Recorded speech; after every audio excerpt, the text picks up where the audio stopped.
హైవ్యూర్స్ నిన్న share market పేక medulla కూలేసరికి బంగారం బ్యాచ్ దారికి వచ్చారు. 10 రూపాయలు 20 రూపాయలు తగ్గించి భారీ తగ్గింపు అని చెప్పేసి వాళ్ళ చేత రాపించుకున్నారు. ఇప్పుడు అలాగే మనం మొన్న మాట్లాడుకున్నాం. కనీసం 500 తగ్గితే తగ్గిందని రాయండి రా బాబు, భారీ అనే పదం నచ్చితే అప్పుడు పెట్టుకోండి రా బాబు అన్నా కదా. ఇప్పుడు దారికి వచ్చారు. అలా షేర్ మార్కెట్ కుప్పకొల్లినట్టు ఈ బంగారం కొనుగోలుదారులు అన్న వాళ్ళు కొనకుండా ఉంటే మన పరిస్థితి కూడా అదిరా బాబు అని. వద్దురా బాబు, ఆల్రెడీ గవర్నమెంట్ ట్యాక్స్ తగ్గించినప్పుడు కూడా మనం రేటు తగ్గకుండా పెంచుతూ పోతున్నాం అంటే దోలు తీరిద్దని ఇప్పుడు తగ్గించారు. 24 క్యారెట్ల గోల్డ్ ఓకే 870 రూపాయలు తగ్గింది. సో 69,710 రూపాయలు ఉంది, అంటే 70 లోపు వచ్చేసింది. 69,710. 22 క్యారెట్స్ ఆర్నమెంట్ గోల్డ్ 800 తగ్గింది, 63,900 ఉంది.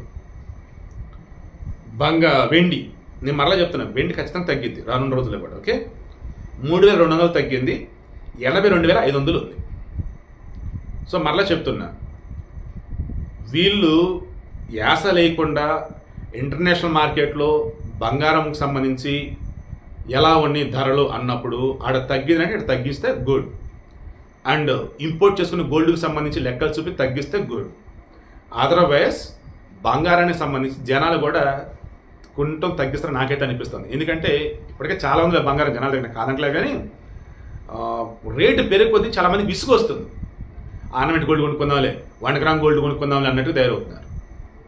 ఈవెన్ సెలబ్రిటీలు కూడా ఏం చేస్తున్నారు, ఏదో ఒకటి అన్నట్టు ధరించేస్తా పోతా ఉన్నారు.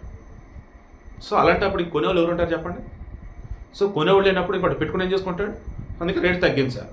సో రానున్న రోజుల్లో కూడా నువ్వు మార్కెట్కి తగ్గట్టుగా బులియన్ మార్కెట్ ఇంటర్నేషనల్ మార్కెట్కి తగ్గట్టుగా నువ్వు చూసుకొని రేట్లు తగ్గితే అక్కడక్కడ రేట్లు తగ్గించు, దాన్ని బంగారం హ్యాపీ కొంటారు.